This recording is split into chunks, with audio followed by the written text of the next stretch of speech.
Come in. Whoa! What's going on in here? Yeah, I know. It's a mess. I'm leading my school's food drive, so I have to make posters and organize the collection and contact the food bank and coordinate transportation. Wow, that sounds like a lot of work for one person. Is anyone helping you? Well, I haven't asked for any. What do you mean? You can't do all of this on your own, on top of your homework and volleyball practice. Well, I want to prove that I'm independent and hardworking. Look, Layla, I know those are good qualities and all, but if no one is working with you, who are you actually leading? I didn't think of it that way. But I know if I want something done right, I've got to do it myself. Well, I'm sure all great leaders need help at some point in their lives. No one can do it all on their own. How can you be so sure? I can't, but I bet the History app can help us. Yeah, maybe. Leadership.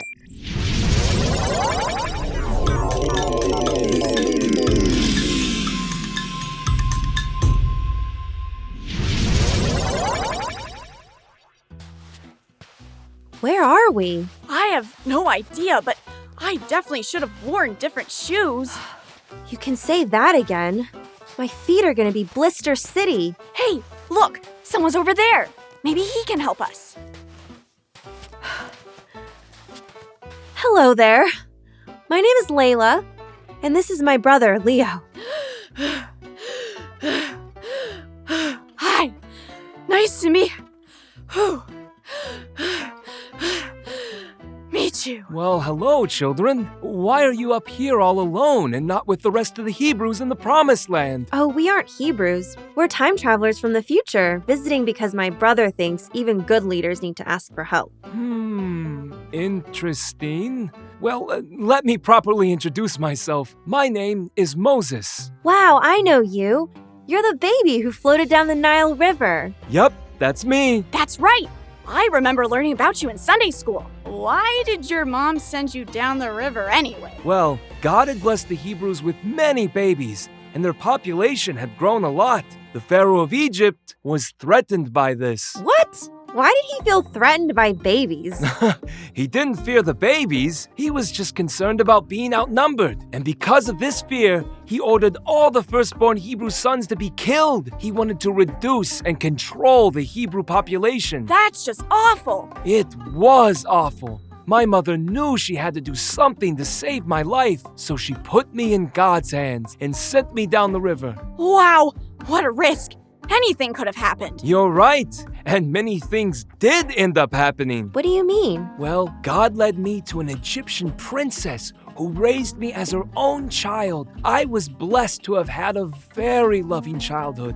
But then when I got older, things changed. I discovered I was a Hebrew and that my people were being mistreated. That's rough. How did you deal with that? Unfortunately, I allowed my rage to consume me when I should have turned to God for help. Rather than waiting for God's plan, I took matters into my own hands. I saw a Hebrew being mistreated by an Egyptian, so I lost my temper and ended up killing him. You what? To make matters even worse, I also tried to cover it up. Were you caught by the police? I'm not quite sure what the police is, but the Pharaoh came after me and I was fearful. Not being able to face what I had done, I ran away. That decision still haunts me to this day. Oh, yeah, that's kind of a big deal. What happened after you ran away? I started a new life in Midian. Overall, it was pretty ordinary. I got married, had some kids, talked to God. You talked to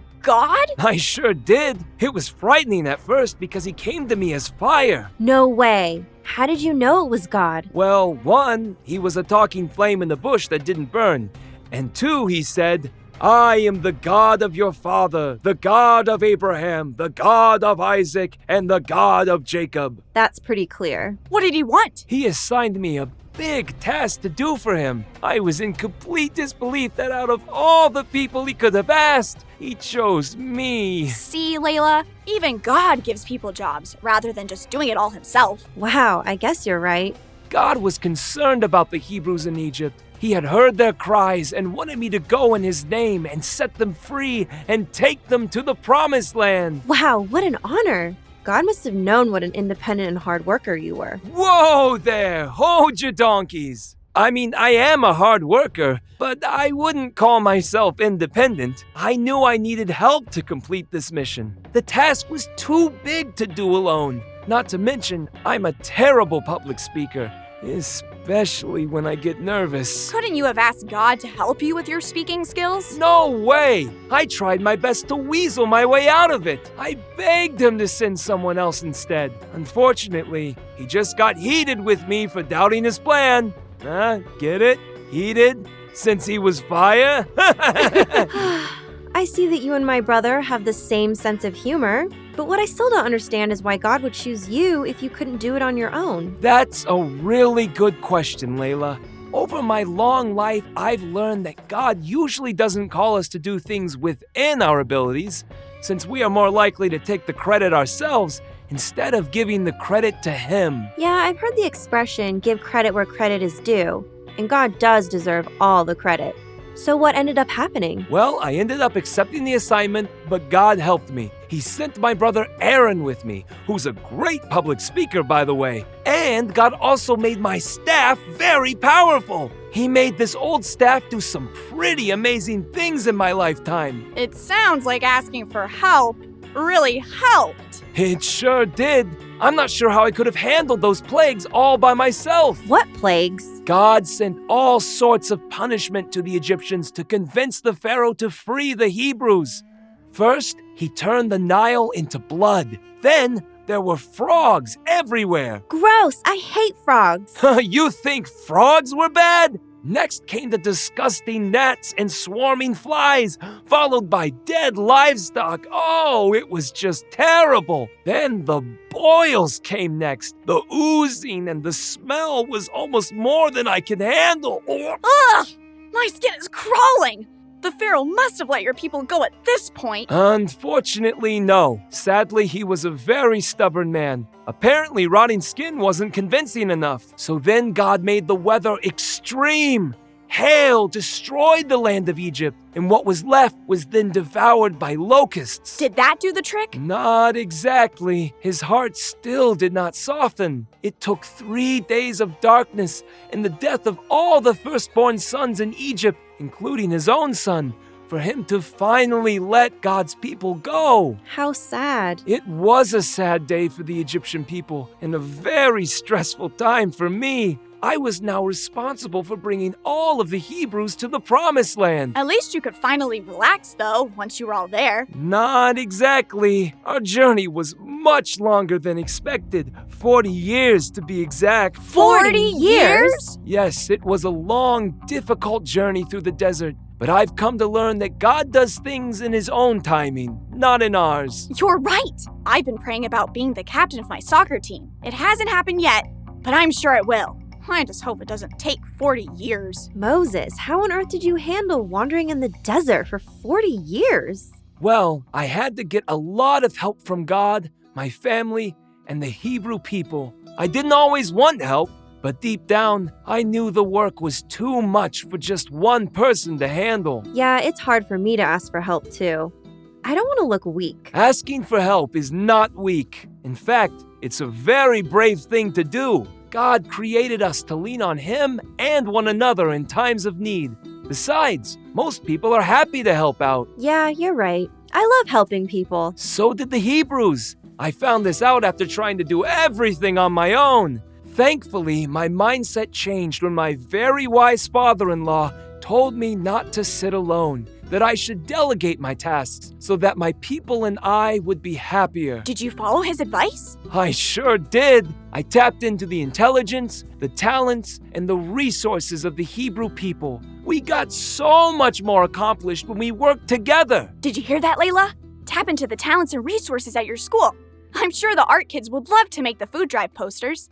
Yeah, that's a really good idea. I think you're onto something. That sounds like a great plan. There's no way I could have built the tabernacle, the ark, the table, and so many other things for God without the skills of the Hebrew people. My job wasn't to do it all, but to only make sure it was done in accordance with God's word. Now I get it. The important thing is that the job gets done, even if that means asking for help. Nailed it! So if you got the job done, does that mean this is the promised land? No, You can see it over there, but this is Mount Nebo. I didn't get to enter the promised land with the rest of God's people. You see, even though I should have learned to listen to God, I still tried to take matters into my own hands. What did you do? When the people were desperate for water, God gave me instruction on how to produce it from a rock by speaking to it. I was so full of pride and frustration at the time, though, that I didn't follow his instructions. You didn't?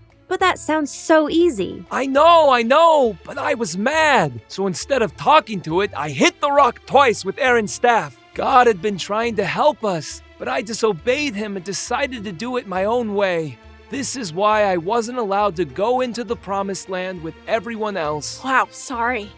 That's a bummer. It's all right. As a leader, I should have been a better example. I have accepted God's judgment and have realized that the promised land was promised to the Hebrew people, not just to me. This journey was never about me. It was always about God's people. Wow, Moses, you've given me a lot to think about. You sure have. Well, I'm glad I could help. Now go forth, my children, and may God continue to guide you every step of the way. Thank you. Goodbye.